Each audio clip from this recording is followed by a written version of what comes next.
Hello, I'd like to introduce Faramarz Farahani, who is the Senior Vice President and CIO of Sofina Foods.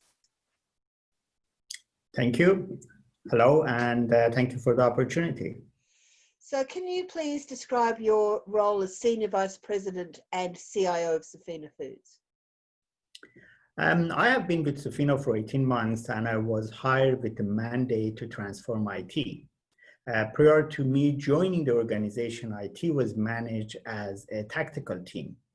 I'm transforming IT to become a strategic business unit, and I'm doing this through a series of initiatives, which one, streamline IT operations, and two, redirect the focus to initiatives which enable business to achieve their goals by utilizing technology.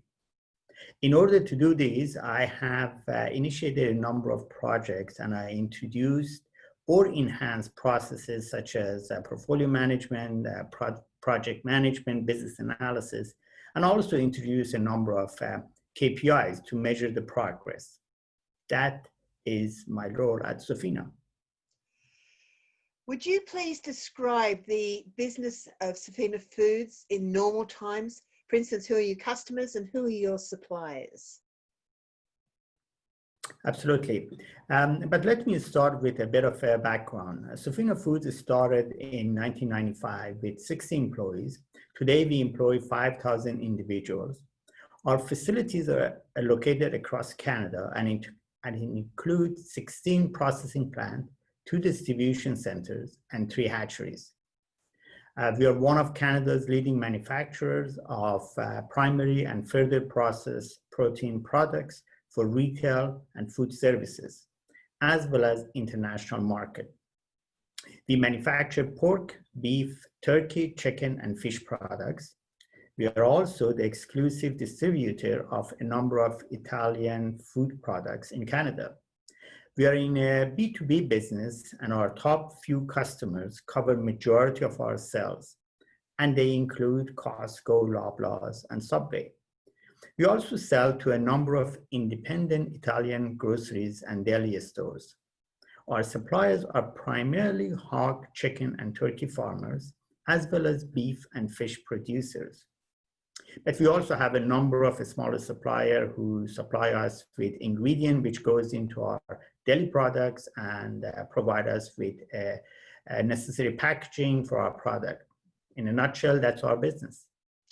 What are the kinds of decisions that you've had to make throughout the COVID-19 situation? And what are the implications of those decisions for the business and for the people? Keep in mind, we are in a food business and are designated as essential services during this pandemic. We had to make sure our plants are fully operational.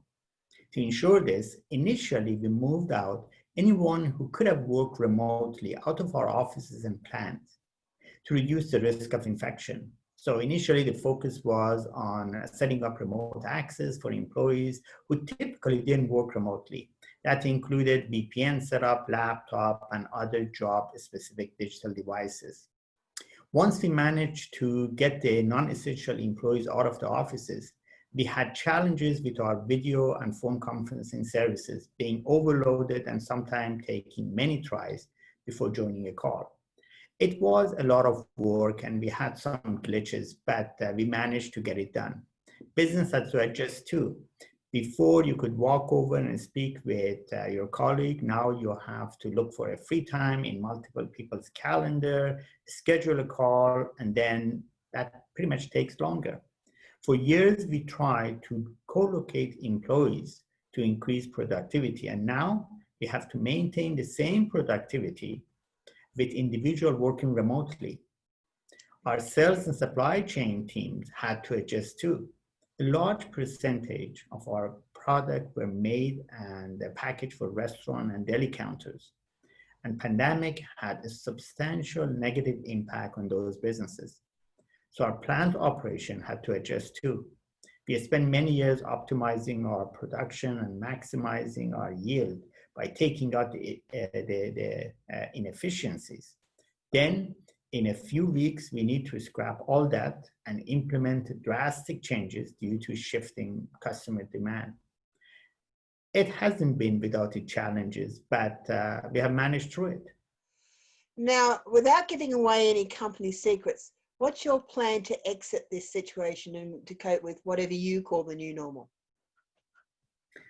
Well, let's talk for a minute about the new normal. What is the new normal? We know a few things about it. One, we know no one knows for sure what it is.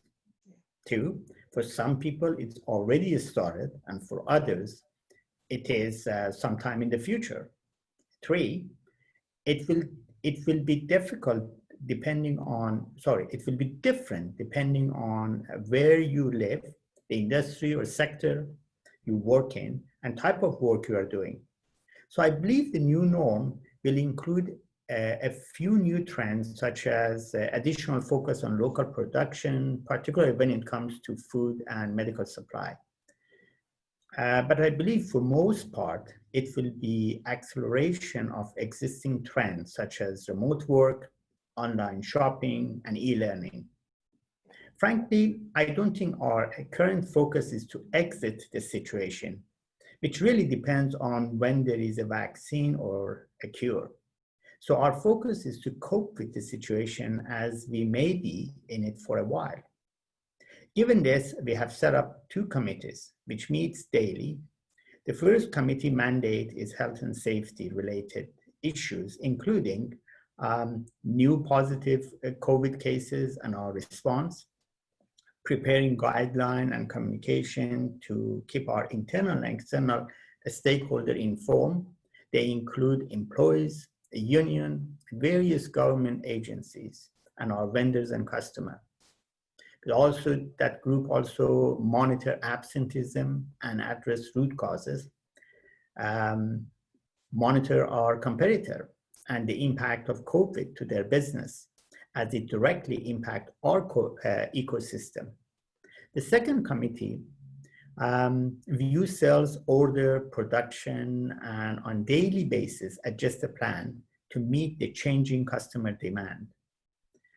We have at least one member from first committee who sits on the second committee, as there are direct links among health and safety of our employees, performance of our competitors, our product and customer demands.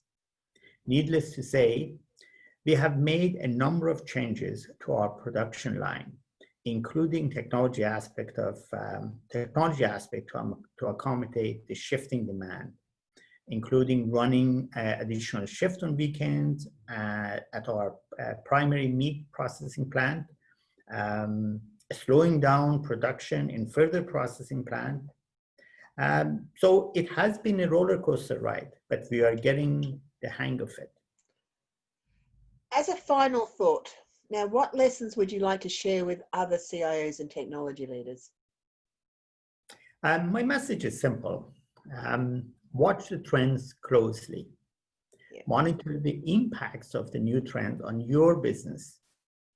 Stay close to the business to educate them, help adjust their plans based on the impact of the new trends.